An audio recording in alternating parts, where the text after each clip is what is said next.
나를 진짜 사랑하려면 자기 자신을 잃어버리고 있다는 것은 나를 잃어가고 있다는 의미입니다. 그리고 나를 잃어버린다는 것은 모든 것을 잃어버리고 있다는 말과 같은 말입니다. 반대로 나를 찾는다는 것은 나를 가장 잘 살리는 말이요. 나의 고유한 정신의 바탕을 가지고 올바른 인생관과 가치관을 가지고 인생이란 역정을 헤치며 살아갈 수 있다는 말입니다. 네, 그렇습니다. 이 세상에서 누구에게 있어서나 가장 소중하고 절대적인 존재는 바로 나입니다. 가장 사랑하는 사람도 나입니다. 이 세상 어떠한 존재에 대한 사랑도 나 다음입니다. 스스로에게 물어보십시오.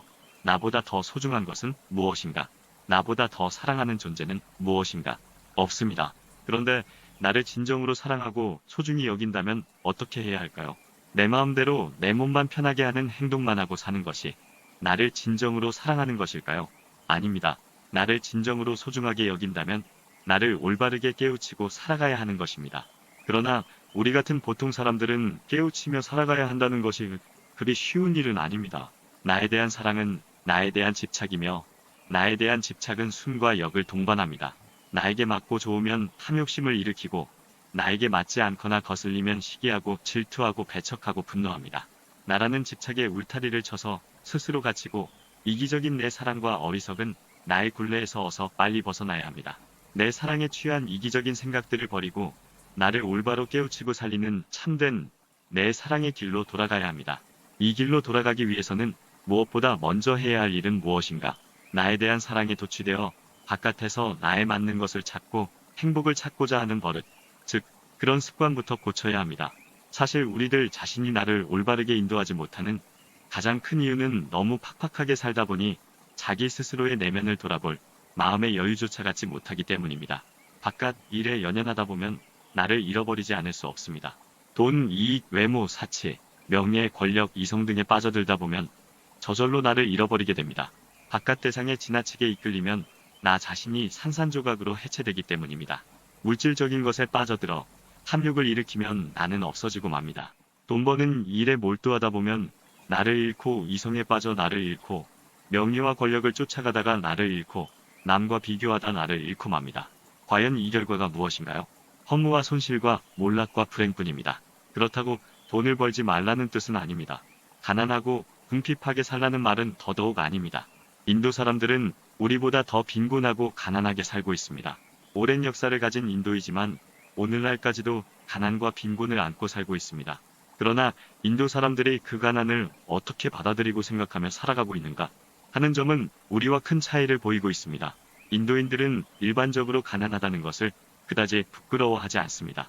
스스로 가난하다고 기가 죽거나 움츠러들지 않습니다. 오히려 인도인들은 가난을 그대로 받아들이기 때문에 조금도 부끄러워하지 않고 즐겁게 살아갑니다. 이에 반해 우리 사회는 가난을 부끄러운 것으로 여기고 내 주머니에 돈이 없으면 어깨가 축 처지고 자식이 가난하면 부모님은 기가 죽습니다.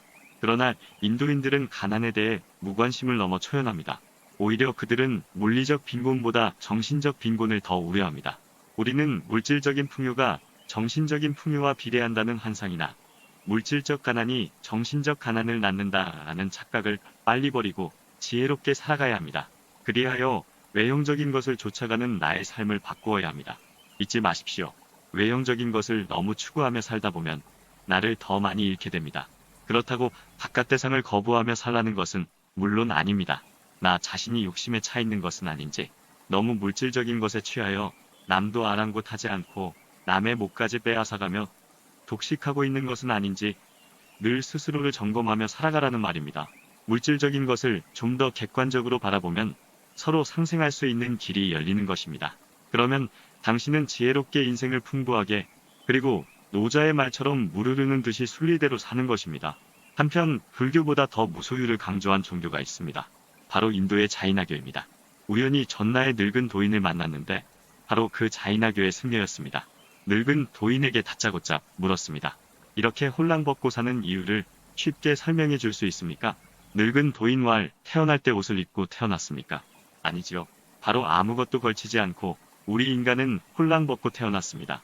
우리는 태어난 대로 살아가기 때문에 지금까지도 아무 옷도 안 입고 벗은 채로 살아가고 있습니다. 이렇게 홀랑벗고 살아가니 그렇게 좋을 수가 없습니다. 우선 옷이 없으니 빨래할 걱정이 없고 물건이나 돈을 넣어둘 호주머니가 없으니 무소유의 계율이 저절로 지켜집니다. 하며 그 늙은 나체도인은 해맑게 웃으며 그 자리를 떠났다. 인도의 자이나교는 불교와 같은 시기에 태어난 종교입니다. 자이나교의 창시자인 마하비라는 석가모니와 같은 시기에 생존했고 같은 지역에서 포교 활동을 하였습니다. 계율에서도 불살생, 불투도, 불싸움, 불망호의 4개의 계율은 같고 불교의 5번째인 불음주가 자이나교에서는 무소유로 바뀐 것만 다릅니다. 여기서 불살생이란 살생을 하지 말라는 의미이며 불투도란 남의 것을 몰래 훔치거나 가져가지 말 것이며 불싸움이란 음란한 것이나 사악한 것을 행하지 말 것이며 불망호란 거짓말, 아첨, 모략 등을 하지 말 것이며 불음주란 술을 먹지 말라는 것을 의미합니다.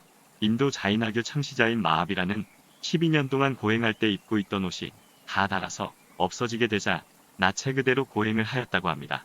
그래서 그 전통을 이어받아 오늘날까지도 자이나교의 정통파인 다간바라파 승려는 치로락이 하나 걸치지 않은 채 완전 나체로 거리를 활보합니다. 여기서 다간바라의 뜻은 허공 옷이라는 것을 의미합니다. 이미 허공이라는 옷을 입고 있으므로 또다시 그 위에 옷을 입고 있을 필요가 없다는 것입니다. 이러한 자이나교의 승려들은 철저하게 청빈을 지켜갑니다. 소유하는 것을 부정하고 무소유로 살아가기 때문에 청빈의 길을 걸을 수가 있는 것입니다. 자이나교의 청빈 정신이야말로 2500년 동안 내부 분쟁 하나 없이 21세기에도 종교를 지탱해올 수 있는 자양분이 되지 않았나 생각해본다. 그들은 무소유와 청빈을 생명만큼 중요하게 여기고 있습니다.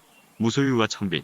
우리는 물질적인 풍요나 욕심을 쫓지 않고 맑게 살아가는 것이 한 종교를 오래가게 만드는 최상의 방법이요. 나를 찾고 깨달음의 삶을 이루는 훌륭한 방법이라는 것을 꼭 기억할 필요가 있습니다. 가끔씩 우리는 청빈과 무소유의 참뜻을 헤아려가며 내가 나로서 흔들림 없이 살고 있는지를 점검하면서 살아보자는 것입니다. 이렇게 살면 우리의 삶이 훨씬 더 여유로워지고 편안해지지 않을까 생각합니다. 부디 바깥의 대상만을 좇아 물질 만능주의 현란함과 황홀함의 탐닉에서 벗어나 맑은 눈으로 세상을 바라보면서 함진치 삼독에서 벗어나면 내가 나로서 바르게 살 수 있으며 나머지 인생을 의미 있고 가치 있게 사는 멋진 인생이 되는 것입니다. 오늘은 여기서 이만 줄일까 합니다. 모두들 행복하십시오. 감사합니다.